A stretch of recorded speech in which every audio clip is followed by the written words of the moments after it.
Assalamualaikum warahmatullahi wabarakatuh. Berjumpa kembali di channel ini. Salam sejahtera untuk kita semua, Bapak Ibu calon P3K. Berikut akan saya sampaikan peluang P3K 2022 mencakup Kemendikbud, Kemenkes, dan Kemenak dalam mendapatkan THR pertama sekali di tahun ini. Namun sebelumnya, kepada Bapak dan Ibu yang baru bergabung di channel ini, saya mengundang Bapak Ibu sekalian untuk menjadi sahabat profesi guru dengan cara subscribe dan aktifkan loncengnya untuk mendapatkan informasi terbaru dari channel ini. Seperti yang Bapak Ibu ketahui bahwa petunjuk pemberian THR itu Bapak Ibu sekalian ya, untuk sementara sebelum nantinya diterbitkannya petunjuk baru bisa kita pergunakan adalah PMK sebelumnya ya, tepatnya nomor 75 tahun 2022. Mana di halaman 19 terkait dengan ketentuannya disebutkan di sini di pasal 11 bahwasanya angka ketiga besaran tunjangan hari raya yang dibayarkan yakni mengikuti ketentuan sebagaimana dimaksud dalam pasal 6 sampai dengan 9 dengan didasarkan komponen penghasilan yang dibayarkan pada bulan April. Nah, ini catatannya Bapak Ibu sekalian, 2022 Lebaran jatuh di tanggal 2 Mei sehingga acuannya adalah penggajian satu bulan sebelumnya, tepatnya di April. Di tahun ini Lebaran jatuh di sekitar 22 April, maka acuan pemberian gaji yang mendapatkan THR itu adalah di bulan Maret. Artinya Bapak Ibu sekalian ya, agar mendapatkan THR di tahun ini harus sudah menerima gaji di bulan Maret. Ini adalah catatannya, di mana Bapak Ibu sekalian, seperti yang barangkali sudah Bapak Ibu ketahui, untuk memperlancar pemberkasan dan penetapan NIP di tahun ini bagi P3K 2022, BKN sudah merilis di SSCSN. Bapak Ibu bisa download ini sebelum nantinya Bapak Ibu melengkapi berkas, sebaiknya dipelajari dan dipersiapkan secara perlahan Bapak Ibu sekalian. Di sini ya dimuat tata cara dan hal-hal apa saja yang nantinya yang harus Bapak Ibu lengkapi dalam pengisian DRH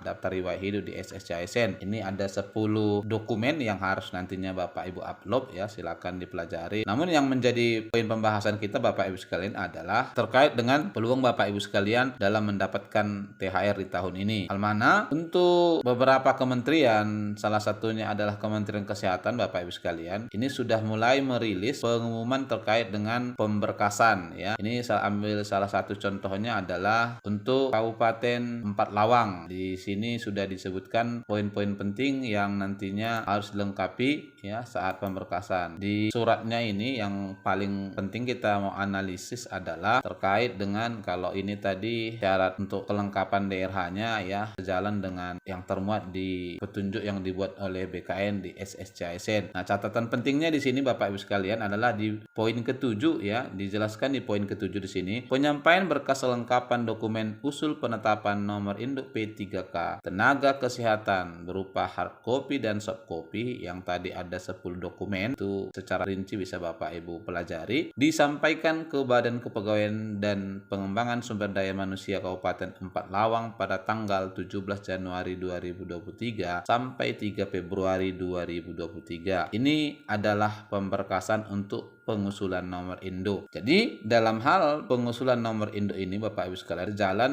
pengisian DRH di SSCSN dengan penyampaian berkas kelengkapan dokumen usulnya di daerah ya. Jelas dibuat di sini di 17 Januari 2023 sampai 3 Februari 2023. Ini usulnya. Nah, tentu saja nanti usul penetapan NIP ini bergantung pada data yang dikirim oleh daerah kepada BKN untuk selanjutnya nanti ditetapkan NIP-nya. Hal mana Bapak Ibu sekalian, setelah usul NIP masuk ke BKN, maka dibutuhkan 25 hari kerja untuk diterbitkan NIP-nya. Sehingga kalau di 3 Februari batas terakhir, kemudian setelah 3 Februari, 5 Februari daerah kemudian sesegera mungkin mengirim berkas ke BKN, maka dari sana kita ambil 25 hari kerja, masih berpeluang Bapak Ibu untuk mendapatkan gaji pertama di bulan Maret. Melihat pengalaman di tahun lalu, peluangnya sangat sedikit sekali. Seperti tahun lalu, pengusulan NIP justru terkait dengan pemeriksaan kelengkapan berkas di daerah itu cukup lama. Nah, oleh karenanya, bila di tanggal 1 nanti Bapak Ibu sekalian belum juga menerima gaji, tepatnya 1 Maret, maka THR ini juga tidak akan Bapak Ibu dapatkan di tahun ini.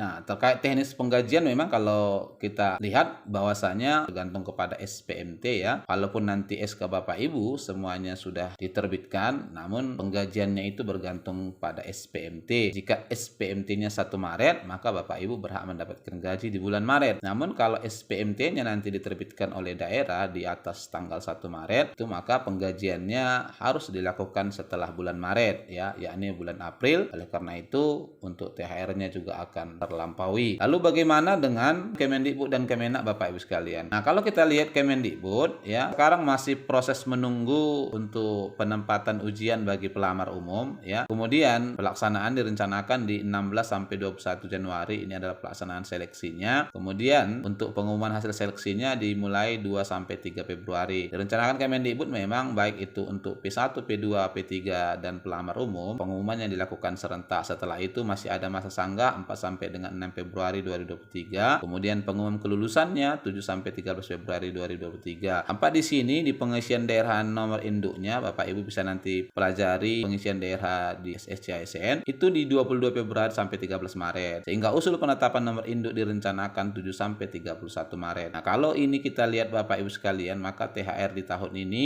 untuk guru pegawai di bawah naungan Kemendikbud itu tidak memungkinkan mendapatkan THR ya, karena catatan berdasarkan Permenkyu-nya terlampaui. Jadi tidak dimungkinkan mendapatkan THR di tahun ini. Lalu kalau untuk Kemenak Bapak Ibu sekalian, nah untuk Kemenak sendiri ini dalam proses ya, masih proses pengadministrasian. Jadwalnya yang dimuat oleh Kemenak di CISN Kemenak disebutkan di sana bahwa masa sanggah itu dimulai dari 12 sampai dengan 14 April, berarti ini sudah terlampaui bulan Maretnya. Lalu jawab sanggahnya itu adalah 20 April. Pengumuman kelulusan setelah pasca sanggah ya, ini final Bapak Ibu sekalian dilakukan di 27 sampai dengan 29 April 2022. Lalu pengisian daerahnya ya baru bisa dilaksanakan 30 April sampai dengan 22 Mei. Nah, tampak di sini bahwa usul penetapan nomor induk P3K-nya baru bisa terlaksana di 23 Mei sampai 20 Juni 2023. Dengan demikian ini untuk Kemenak jelas memang tidak memungkinkan mendapatkan THR di tahun ini. Nah, inilah kenyataannya Bapak Ibu sekalian. Lalu bagaimana komponen gaji ya? Barangkali Bapak Ibu yang menjadi ASN di tahun ini juga perlu mengetahui komponen gaji dari P3K. Nanti kita akan upload Bapak Ibu sekalian komponen gaji apa saja yang menjadi hak Bapak Ibu jika ternyata dinyatakan lulus oleh pemerintah. Nah, barangkali ini informasi yang bisa disampaikan. Semoga kiranya bermanfaat. Wassalamualaikum warahmatullahi wabarakatuh.